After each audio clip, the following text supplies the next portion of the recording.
On behalf of Whole World Culture and Habitat World, it gives us great pleasure to welcome you here for this morning's press conference.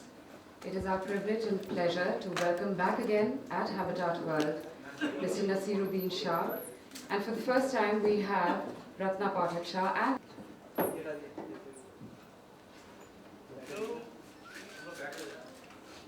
get into, I think, Naseer, if people would like to just do a small introduction into what you might have to say, and then we can go into any questions that the press may want to ask. Sure. Yeah, I'd like to introduce. It's not as if I have formed very lasting friendships with all those people I have worked with, but working together to a common goal does help you understand each other a little better. And if it's a father and a daughter, Ratna and I have, of course, worked together on a number of occasions, but particularly regarding my connection with Hiba, I was keen to do this play. And second reason for doing it was because I've been wanting to do a play in a Hindustani language for a very long time. Our group has always done only English plays, for which we've received varied reactions.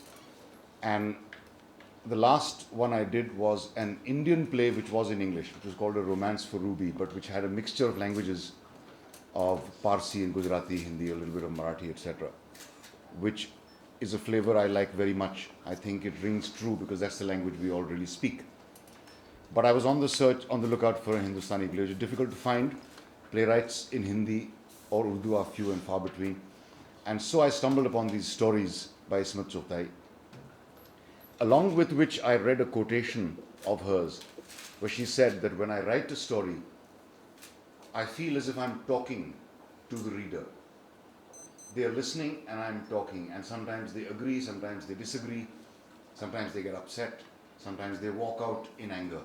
But this is how I approach the writing of a story, which I thought was a very revealing sentence. And you will find that her stories are beautiful in the telling, they are beautiful in the reading, of course, but they acquire a strange magic when they are said, when they're told. And I felt this is the very first time I read these stories, so I decided to do these three. Since then I've done another production called Manto Ismat Hazir Hai, which consists of 2 stories by Saadat Hasan Manto and 2 stories by Ismat Chugtai. That has just been performed at the National School of Drama Festival. And from tomorrow we have our performances of Ismat Apa Ke Naam. From tomorrow. Today's rehearsal. And well, that's. Perhaps like you, Ratna, and would also like to comment about their working experience about this. And I have always felt the desire to do characters that reflect the people that we are, people like me or you or any of us. And it was a bit of a strain doing a whole variety of Western characters. You don't really, at least I don't really understand how to get into the mind of somebody who's so different and from such a different era sometimes, because we did a lot of Shaw and we did a lot of Shakespeare. So I was very, very happy when Naseer found these stories that we could do. I unfortunately had never read Ismat Chugtai before that. I have subsequently read some of her stories and I found them absolutely fascinating. And they are very, very performable, as Naseer says. They are stories that are meant to be told aloud. They are stories which are very dramatic. There's usually a very, very interesting plot in the stories. And they're very, very contemporary, considering that they were written in the 40s and the 50s. It's astounding how easy it is to relate to the world and the people and their concerns that she is talking about. So that, I think, was a revelation, and that is what has been so fascinating. Plus, of course, the wonderful language. I mean, I speak Hindi as much as language. We all speak a kind of smattering of Hindi. I speak a little more because I had been in NSD and we've done several productions in Hindi or Hindustani. So it was quite a challenge to perform in a language like Urdu, and with an extremely hard taskmaster like Naseer. But I must say that Naseer has a very sharp sense for language, and he is able to help you to achieve comfort in the language, to make the language sound like you've been speaking it forever. There is a certain style that a person has when he or she has been speaking a language for a long time. There are certain words that you gloss over, certain things that you don't pronounce as clearly. For example, dulha. It's written as dulha, but it's never pronounced thus. It's dula. Now, these are the kind of subtleties which my experience with Urdu-speaking people had not made me aware of. And it was great fun discovering a language from the inside, from the point of view of a person who has heard this language and spoken it ever since he was a baby. So that was wonderful to be able to make acquaintance with this language in such a personal and intimate manner. And it's great because I've been meeting all kinds of very interesting women in Naseer's family.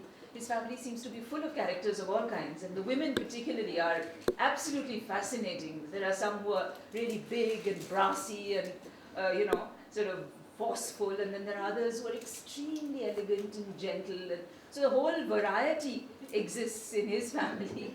So it is great because one could imitate these women and use them as reference and generally have a great time with this piece. So I've enjoyed it thoroughly. I can't wait to do another one. Firstly, I was working with my dad. Working as in I have done production with him before, but I wasn't acting with him, and he wasn't really directing me so much before. So it was great fun working with my dad and with my mom, and it was fun doing these stories because you sort of go back to the origin of theatre, how theatre actually started. It started with people telling each other stories. So it was interesting and difficult, and I discovered a lot of new things in the process. I learned how to trust myself firstly, and how to trust everybody else. Namely, when I was giving certain ideas about how to do a story, and if you don't really know what you're doing, but if you just trust, because the ideas are coming from the director, are the ideas that turn out the best in some ways, and it was fun. It's all great. We're doing a rehearsal right now, and we do a rehearsal right there. And I'd like to add to that. It is great to rehearse in your own house. It just becomes part of several processes. You're in the middle of organizing dinner, and you're sending kids off to school, and then you're also doing a little rehearsal on the side, and then there are phone calls, and I don't know, sometimes one gets kind of stressed out by that, but on the whole, I think it's a really wonderful feeling to be working, there's no real separation between your work and your life as such. So. And we were also lucky to have audiences almost every time we rehearsed at home, because a lot of our friends with whom we work in the theatre often come over in the evenings, and they would come over and we'd be in the middle of a rehearsal, so they'd just sit around. And the rehearsal didn't involve much else except sitting on a chair and telling the story. To begin with, we did work on this production for a very long time. People think that we just sort of get up and tell these stories, but that's not all there is to it. They are monologues of 25 minutes each, and one is of 40 minutes, so it takes a while to memorize a monologue of that length, and it also takes a while to make it your own. And since in this production we didn't have the shelter of playing characters, where you can lose yourself in the character and maybe even rehearse on your own, here it was a question of telling a story, and telling a story means connecting with somebody. And thus it helped greatly to have people listening to the story as it was told. Because as everybody knows, that the rhythm of telling a story depends on the reactions of the listener. If the listener is not responding, it cannot be a good storytelling. So the best test is to try telling a story to your children, and they will either respond truthfully or they'll get bored, and you'll see it immediately. So the way you tell the story will depend on how well it's a two-way traffic. Firstly, the listener's reaction will depend on how well you tell it, and then how well you tell it will depend on the listener's reaction. So it's like a cycle. And if the teller of the story and the listener don't get into that cycle, then the telling of the story doesn't work. That's why some people tell jokes better than other people. You know, it's it's as simple as that. The listener and the speaker get into a cycle, and that's what we tried to do. We had Ratna's mom, or we had Hiba's friends, or some family friends, or anybody who happened, our sons who very soon. walk out very soon because the language was too much for them and the stories didn't really grab them. They were not cool. So that's how we prepared it, and it's really been very, very enjoyable and very gratifying because the response to these stories has been fantastic, much, much better than we expected. It's been far and away the most successful production that Motley's ever done.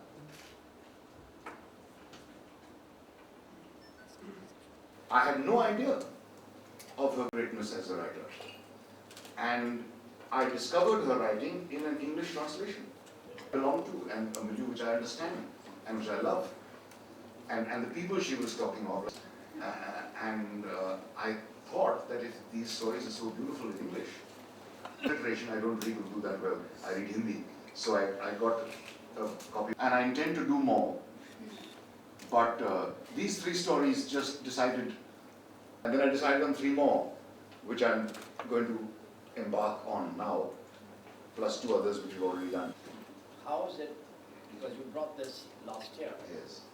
and you're bringing it again now, obviously you're going to get more audience.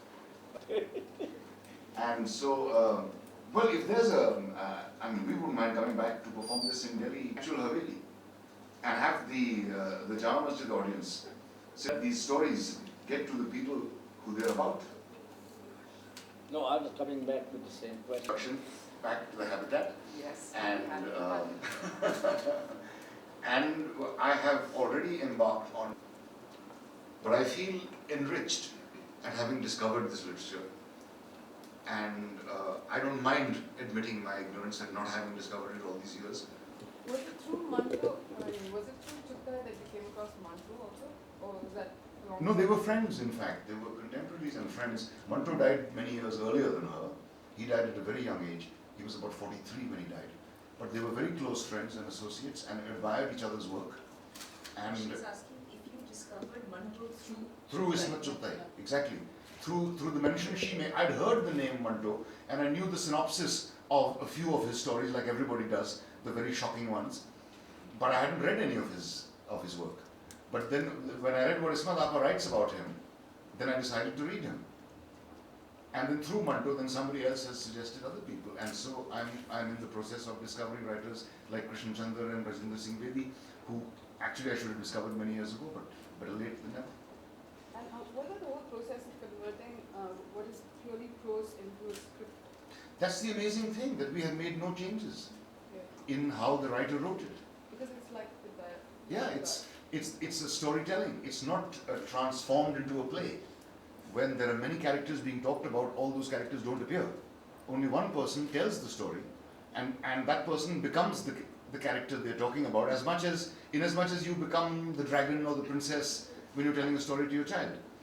You become the wicked magician, and you also become and then the door opened with a lamb, and the man did this. So, you know, you sort of represent.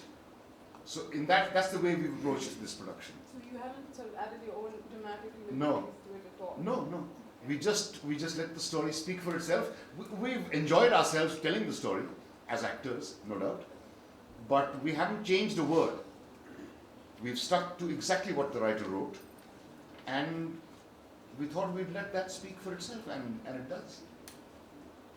Yeah, you know, we've had students from, say, the Sophia College in Bombay, who were largely, I mean, they had no contact with Urdu at all. In Bombay, students seldom speak even Hindi or Marathi or their own mother tongues. It's all English now. And there have been shows that we've done in Sophia, which have gone very well. And there have been these young girls or boys coming backstage and saying how much they enjoyed it. And every time we'd say, but did you understand it? It's not every word, but it didn't matter. We've actually had people who said we didn't understand a word, but we enjoyed it. Parsis, mostly in Bombay. Regular loyal theatre goers. What is the whole process of one person on the stage holding the attention of the audience? I think it's the greatest challenge for an actor. I think the magic of theatre is not having magnificent sets and hundreds of people rushing on and off and having set changes which dazzle you like they have on Broadway and the West End and stuff. I don't think that's theatre, that's cinema. And the kind of theatre that tries to compete with cinema is headed in the wrong direction. So we've decided to see and to verify this point that the magic of theatre is the ability to create in the audience's imagination the world you're talking about. And if you can do that, then I think you've succeeded far better than having the 20 lakhs of rupees to put a castle on stage. If you can create that castle in the audience's mind, I think that's far more effective. So it has worked. I mean, even though it sounds like I'm boasting, but the production has worked, and we're very happy about it because, as I said earlier, it's not an easy job to hold an audience's attention for 35-40 minutes. But I think we've succeeded, and it feels great because it's opened up a new whole area of possibilities for us as actors and as theatre people, where you can do a play on your own. You're not dependent on anybody or anything. Just to say the story. So saying it and not doing much, I mean, itself it was quite challenging because you're used to acting all the time. And since it was my first production, I mean, acting doesn't mean that you have to act.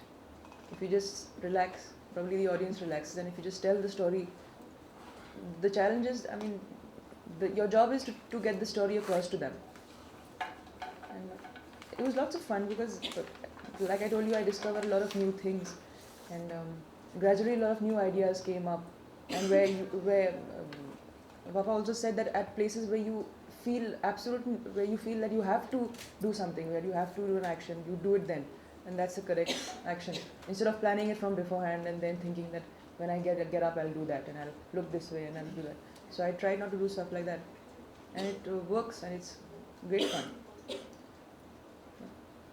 I want to ask you a question about the NSD. I mean, how important has the, actually this is for both of you, has the NSD been for your careers as actors? And secondly, I want to ask, do you see now in the current batch of any promising young people that can really be actors, directors, or whatever in theatre? Well, all three of us are from NSD, in fact. Yeah. So, Speaking for myself, NSD was a very enriching experience for me because I had lived in small towns or boarding schools before that. It was my first experience of living in a big city and mixing with people who of the kind I'd never met before, and educating myself. But most importantly, as an actor, it was the business of actually acting, which I think is of greatest value at the NSD. I admit that I did not make as much use of the library and of the theory classes as I could have, but I think that I was so entirely focused on acting that I couldn't be bothered with these things. It's only later that I've looked into these other aspects. And I think the same holds true of NSD now, despite the fact that it doesn't have a very great faculty of teachers. But the fact is that it's an atmosphere that's conducive to learning, and you can learn if you wish to. You can waste those 3 years too, if you wish to, and nobody will tell you not to. But I think that's the situation that a grown person has to be placed in to make their own choices. And it's a trifle unfortunate that a lot of people come to NSD hoping for a career in television serials after that. But then people have to look for where they can earn their bread and butter after they've made a success in other fields. I don't know why. I can't understand it. I can't understand it. Because theatre is such fun that having done it once, I find myself unable to give it up. So I really cannot understand how someone who's done theatre can just quit it. Do you think it's because of the money factor? I mean, I don't know if theatre pays more than TV serials or films. Theatre pays well now, which is why you have a lot of. Wasn't India actually. That's from the point of view of talent. But then, as she would know, and she would know, a period came in when the things started. Theatre, unfortunately, is the lure of money. Is it to that extent? It's an uncomfortable truth, but it is The there. point is in that, yes. Theatre, you see, sir, suddenly you can get huge amounts of money by going to America and performing That's true. the silliest of comedies